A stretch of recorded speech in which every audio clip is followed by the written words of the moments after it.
Bueno, vamos a comenzar esta clase planteando la siguiente situación, ¿sí? Si nosotros tenemos un triángulo como el que está acá, ¿sí? El que no es rectángulo, o sea, ninguno de estos ángulos son rectos, ¿sí? Aunque este parece un poco recto, pero vamos a suponer que no, ¿sí? Total, es una figura de análisis, ¿sí? Tenemos un triángulo que no es recto. La pregunta sería, ¿podremos trabajar este triángulo, por ejemplo, para calcular los lados o los ángulos, o qué relaciones entre lados y ángulos podríamos establecer para poder calcular los elementos faltantes del mismo? Bueno, la respuesta es que esto sí es posible, ¿sí? Pero no se va a poder utilizando las herramientas que teníamos o que veníamos trabajando anteriormente, como son las razones trigonométricas. Recordemos, ¿sí?, que las razones trigonométricas son aquellas que se definen en un triángulo rectángulo, ¿sí? Seno, coseno y tangente, como ustedes pueden verificar en las listas de reproducción anteriores. La cuestión es que si nosotros tenemos un triángulo que no es rectángulo, que generalmente se lo llama oblicuángulos, ¿sí? Estas relaciones, ¿sí?, no se pueden dar.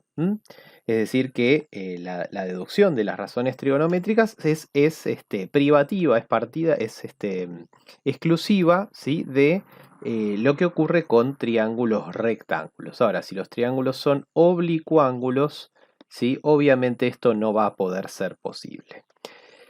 La respuesta, igualmente, es que de todos modos sí se pueden analizar las relaciones que hay entre los lados y los ángulos de un triángulo oblicuángulo, pero las fórmulas cambian un poco. La deducción de estas fórmulas que les voy a presentar hoy es muy sencilla y se puede hacer a partir de analizar triángulos rectángulos que sí hay acá adentro, que lo vamos a ver en la próxima parte, ¿está bien? Y relacionan de alguna manera todo lo que, todas las razones trigonométricas, ¿sí? Pero bueno, sin más preámbulos, vamos a tratar de vamos a presentar estas fórmulas que se llaman teorema del seno y teorema del coseno, pero para presentarlas vamos a establecer algunos acuerdos. Lo que vamos a hacer, el primer acuerdo que vamos a hacer es que al triángulo, a los vértices del triángulo, o mejor dicho, a los ángulos interiores del triángulo, los voy a llamar con letras minúsculas, por ejemplo, A, B y C. Pero no solamente A, B y C cualesquiera, ¿sí? Yo voy a poner acá la A, voy a poner acá la B y voy a poner acá la C, ¿está bien? Utilizando distintos colores por una razón, ¿está bien? Y vamos a nombrar a los lados de la siguiente forma. Los lados los voy a llamar con letras mayúsculas, pero de la siguiente forma. El lado que está frente al ángulo interior B se va a llamar B mayúscula, ¿sí? Esto es una cuestión nada más que de orden, es decir, que este lado lo vamos a llamar B mayúscula. Al ángulo que está frente, al lado que está frente al ángulo A, lo vamos a llamar A mayúscula. Y finalmente al al lado que está frente al ángulo C, lo vamos a llamar C mayúscula. ¿Sí? Es decir, frente al ángulo A está el lado A, frente al ángulo B está el lado B, y frente al ángulo C está el lado C. Muy bien, y ahora sí vamos a presentar, ¿sí?, las fórmulas que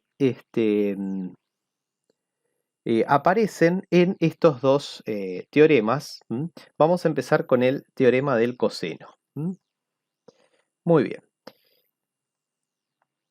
El teorema del coseno, ¿sí?, lo que me dice es que en todo triángulo, ¿sí?, ¿sí?, el cuadrado de uno de los lados, ¿sí?, es igual a la suma de los cuadrados de los otros dos lados, y hasta ahí se parece al teorema de Pitágoras. Sin embargo, hay que agregarle menos el doble producto entre ellos por el coseno del ángulo que forman, ¿sí? Esto es lo que dice el teorema del coseno. Lo digo en forma coloquial, ¿sí?, para que no se confunda que el teorema del coseno es simplemente una fórmula y que estas letras son importantes. Estas letras, así como nosotros las llamamos, es simplemente por comodidad de escribir la fórmula. Es decir, no es que los triángulos se tienen que llamar sí o sí de esa manera. Bueno, ¿cómo redactamos o cómo escribimos mediante una fórmula, la redacción del teorema del coseno que acabo de decir. Vamos a ejemplificarlo con el lado A.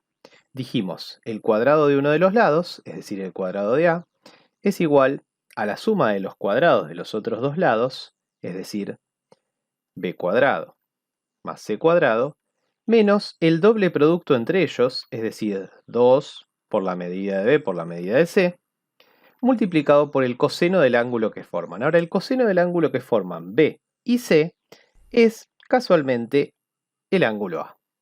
Es decir que fíjense que el teorema del coseno tiene un lado acá y el ángulo, digamos, de la misma letra, por decirlo de alguna manera, enfrente. Ahora fíjense que esto yo se lo apliqué al lado A. ¿Cómo quedaría si se lo aplico al lado B? Vayan tratando de escribirlo y razonándolo conmigo. A ver, sería que b cuadrado es igual a la suma de los cuadrados de los otros dos lados. A cuadrado más c cuadrado. Menos el doble producto entre ellos. 2 por a por c. Por el coseno que forman. Por el coseno del ángulo que forman, que es b. Es decir que acá me quedó la fórmula de uno de los lados, de b al cuadrado.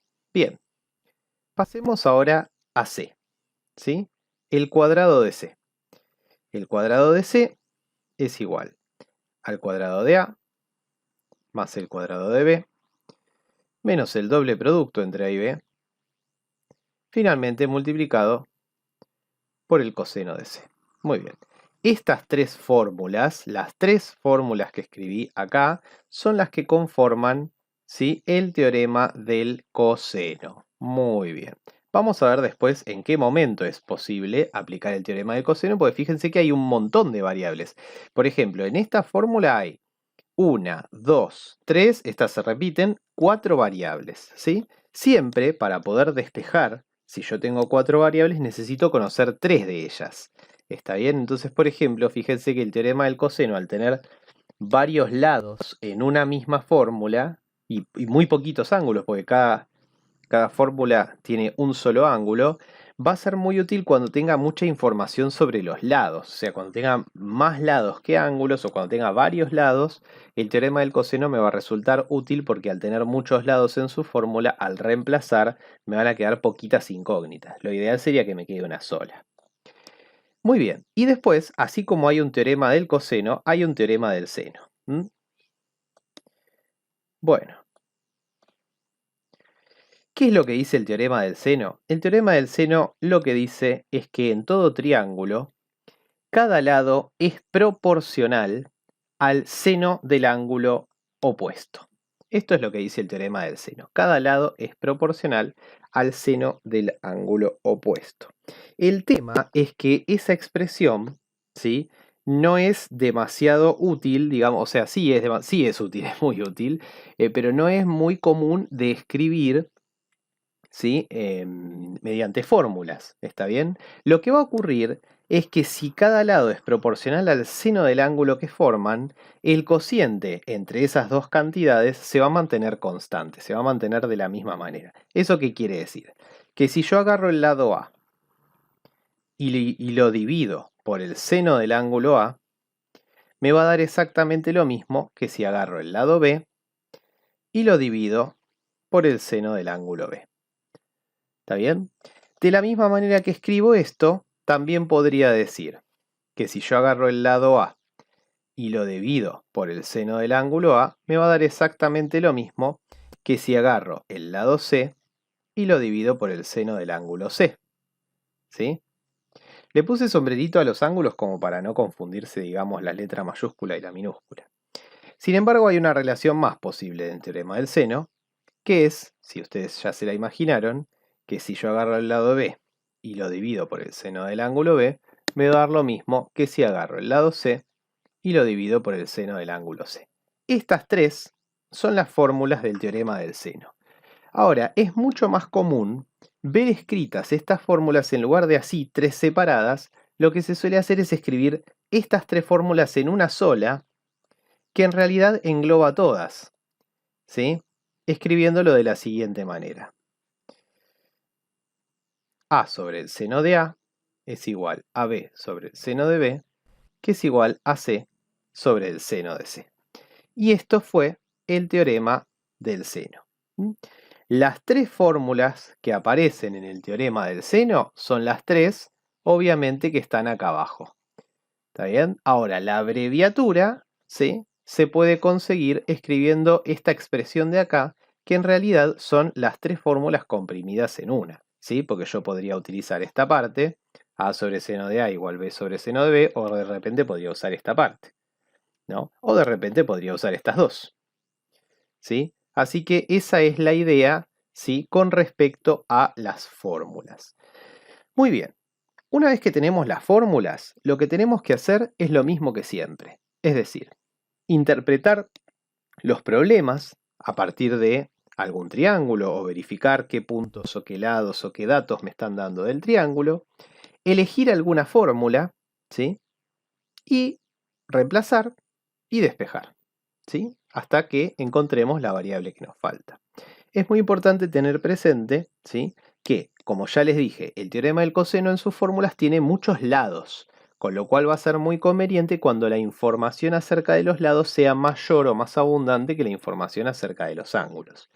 El teorema del seno no es que tiene más ángulos que lados, pero tiene dos ángulos y dos lados, o sea, tiene la misma cantidad. Está, digamos, en mejor perspectiva que el teorema del coseno en el caso de que tenga más ángulos que lados, ¿sí? Porque si yo tengo más ángulos que lados, de repente puedo utilizar alguna de las fórmulas del teorema del seno.